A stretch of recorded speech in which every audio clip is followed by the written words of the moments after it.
Hello students, straight line part 2 बन रहा है। अब बड़ा इंटरेस्टिंग टॉपिक चल रहा है। पार्ट 1 में मैंने स्लोप के 5 फार्मूले करवाए थे और मैंने कहा था कि आपको ये पता होना चाहिए ये चीज़ कौन सा स्लोप का फार्मूला कहाँ लगेगा। आज उसके बेस पे हमने कुछ क्वेश्चंस करने हैं। मैं एक छोटी सी चीज़ बता दूं, स्लोप को जब आप +2 में हो जाओगे इसी को बोल देंगे डायरेक्शन रेशोज। डायरेक्शन रेशोज ये एक चैप्टर आएगा 3 डायमेंशनल जियोमेट्री, आप देखना उसके अंदर है। तो कॉन्सेप्ट वही है, उसके अंदर भी स्लोप निकालने, उसमें डायरेक्शन रेशो निकालने के लिए माइनस करते हैं, इसमें दोनों पॉइंट्स को माइनस करते हैं, तो नाम थोड़ा सा चेंज है। तो और एक आपके पास, एक तो ये पूरा का पूरा टॉपिक 3D में यूज होएगा, एक टेंजेंट एंड नॉर्मल में यूज होएगा। तो अगर आपको ये टॉपिक पार्ट 1 समझ आया है तो समझ लो +2 के अंदर ये दोनों टॉपिक्स को समझना बहुत आसान हो जाएगा। +2 में परपेंडिकुलर को मैं बार बार नॉर्मल बोलूंगा। तो 3 डायमेंशनल ज्योमेट्री जो +2 का टॉपिक है उसके अंदर लाइन आएगी, प्लेन आएगा, लाइन एंड प्लेन आएगी। तो लाइन में मैं स्लोप का नाम बोल दूंगा पैरेलल और प्लेन के अंदर बोल दूंगा परपेंडिकुलर या डायरेक्शन रेशोज बोल दूं, एक ही बात है सारी। तो +1 में समझ आएगा तो +2 समझनी आसान हो जाएगी आपके लिए। ये जो 5 मेन चैप्टर है उनमें से है। आज मैं इसके बेस पे मैंने कुछ क्वेश्चंस करवाने थे। तो सबसे पहले मैं आपको रिमार्क करवाता हूँ, एक ये पता होना चाहिए कोलिनियर। ये सेम रिमार्क 3 डायमेंशनल ज्योमेट्री +2 में भी आएगा और वेक्टर में भी आएगा।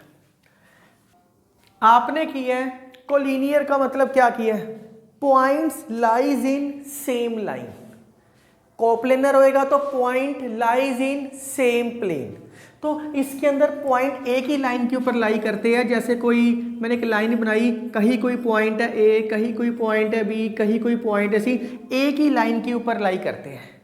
अगर एक ही लाइन के ऊपर लाई करते हैं, कोलिनियर ऑफ 3 पॉइंट्स लिख लो या कोलिनियर। कोलिनियर में पता कैसे लगेगा कि ये लाइन कोलिनियर बन गई, कंडीशन है इसके लिए, if slope of A B, इन दोनों की स्लोप इज इक्वल टू इन दोनों की slope, slope of A C. If let A B C be 3 points, ये 3 पॉइंट्स दे रखे हैं, ये 3 पॉइंट्स कोलिनियर कब होएंगे, इफ इन दोनों की स्लोप निकालनी मैं सिखा चुका हूं, इज इक्वल टू इन दोनों की स्लोप। आपको ये भी पता है कोलिनियर का मतलब होता है जो ये स्लोप्स होती है ना आपस में पैरेलल होती है। जो स्लोप्स होती है ना आपस में पैरेलल होती है। सपोज करो इसकी स्लोप है, जो इसकी स्लोप है, जो इस लाइन की स्लोप होएगी वो ही इस लाइन की स्लोप होएगी। तो आपको मैं पार्ट 1 में करवा चुका हूं, parallel lines have equal slopes. तो इसलिए इनकी स्लोप्स इक्वल होएगी क्योंकि ये एक ही लाइन के ऊपर लाई करते हैं।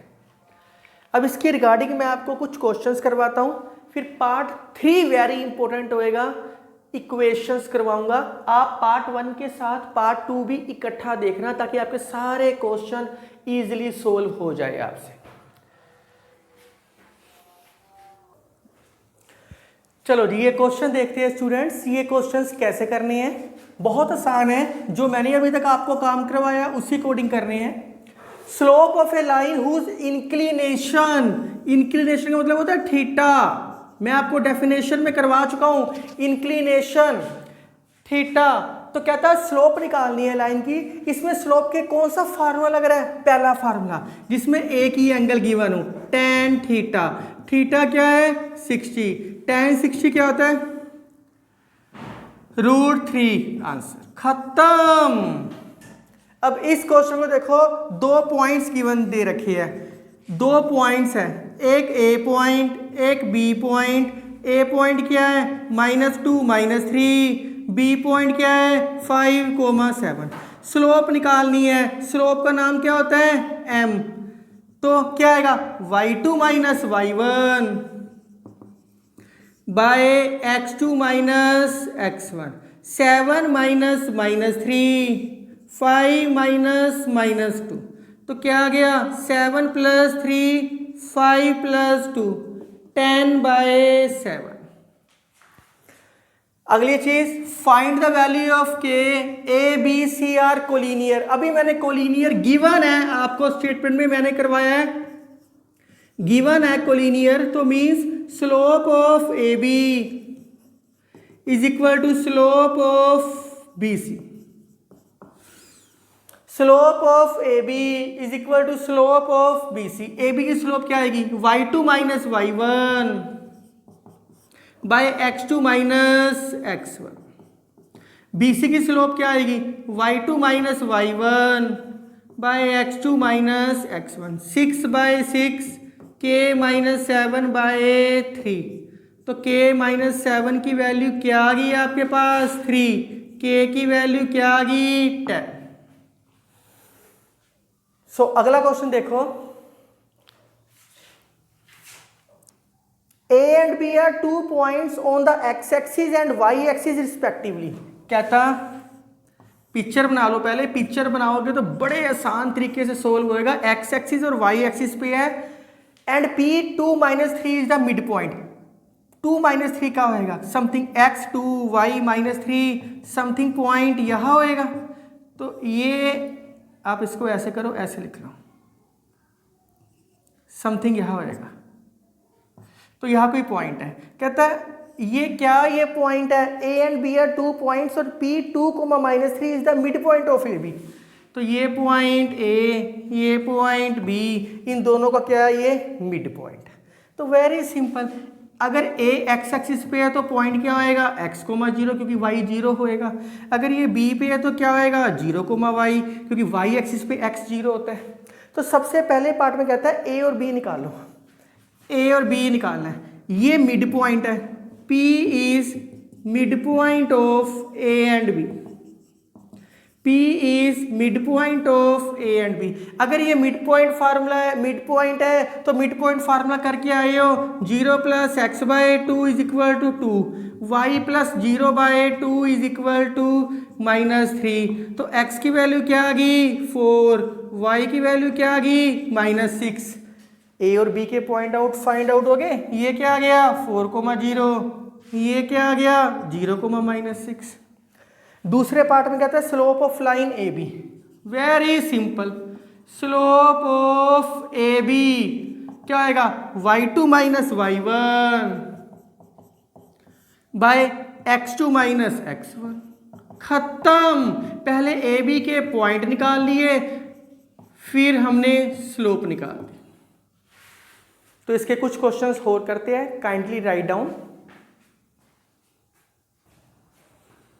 स्टूडेंट्स, ये कुछ क्वेश्चन लिखे हुए हैं, इन क्वेश्चनों को सोल्व करते हैं, सेम ही कॉन्सेप्ट से सोल्व होएंगे। सबसे पहले कहते हैं slope of line A B निकालो। Slope of line A B क्या आएगा, y2 - y1 by x2 - x1। ये आपको अच्छे तरीके से समझ आ चुका है कि हमने इन 5 स्लोप्स के फार्मूले से ही सब कुछ करना है। या कोलिनियर वाला एक रिमार्क लिखवाया मैंने अभी तक आपको।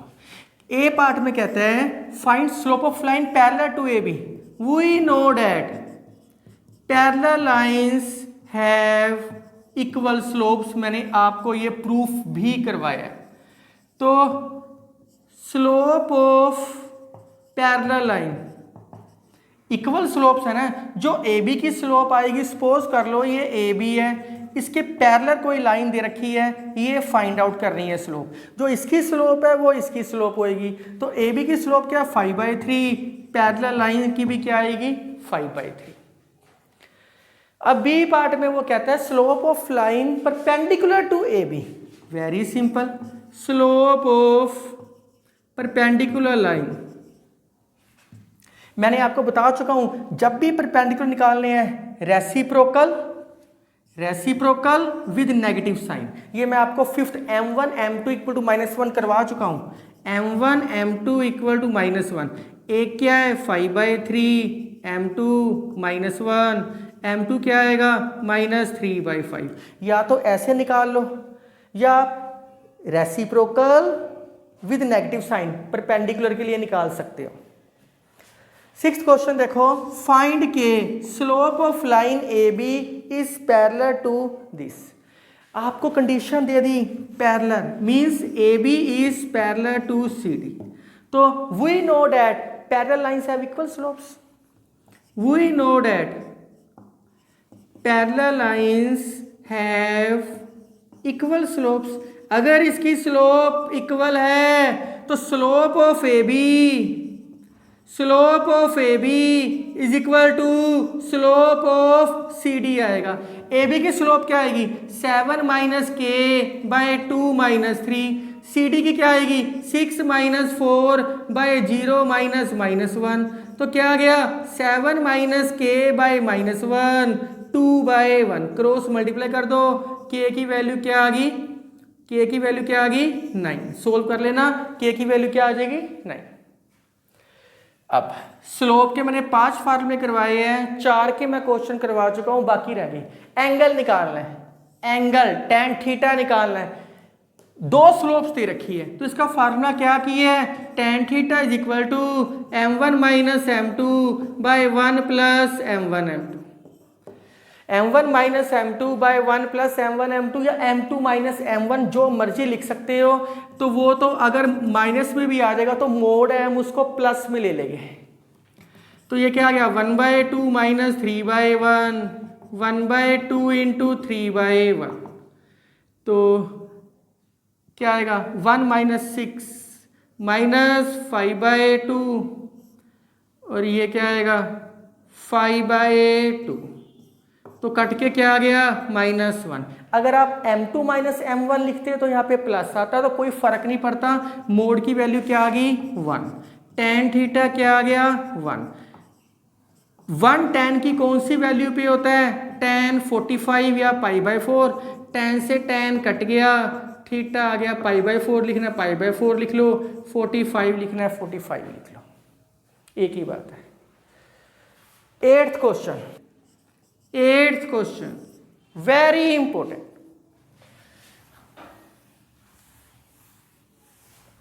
तो कहता है angle between 2 lines is π/4। One slope दे रखी है 1/2 अदर स्लोप। तो we know that tan theta का फार्मूला क्या होता है m1 minus m2 by 1 plus m1 m2। Theta की वैल्यू क्या दे रखी है यहाँ π/4। एक स्लोप दे रखी है 1/2, चाहे इसको मान लो चाहे इसको मान लो, जो मर्जी मान लो 1/2। सेकंड स्लोप निकालनी है उसको वैसे ही रहने दो, खत्म हो गया। मैथ से प्यार करो वो आपसे करेगा। tan 45 क्या होता है 1 माइनस 2m2, एलसीएम लो 2 प्लस m2। मॉडुलस से बाहर चीज निकल के क्या आती है, बच्चे यही गलती करते हैं, +-1 लिखना है आपने। जब भी मॉडुलस से बाहर चीज आपने निकालनी है, मॉडुलस से बाहर निकल के क्या आएगा +-1। तो एक बारी प्लस के इक्वल कर दो, एक बारी माइनस के इक्वल कर दो, खत्म हो गया। तो cross multiply 1 minus 2m2 2 plus m2, तो 1 is equal to 3m2 minus m2 क्या आ गया -1/3। इसमें से क्या आएगा 1 माइनस 2m2 -2 माइनस m2 क्या आ गया 3 इज इक्वल टू m2। एक m2 की वैल्यू 3 आ गई, एक m2 की वैल्यू -1/3 आ गई। तो इन दोनों को जब मल्टीप्लाई करोगे तो ऑटोमेटिकली -1 बनता है। तो इस वीडियो में इतना ही। ये वीडियो आपने पार्ट 1 के साथ देखनी है। अगर आपको मेरी वीडियो पसंद आ रही है तो kindly like share and subscribe my channel.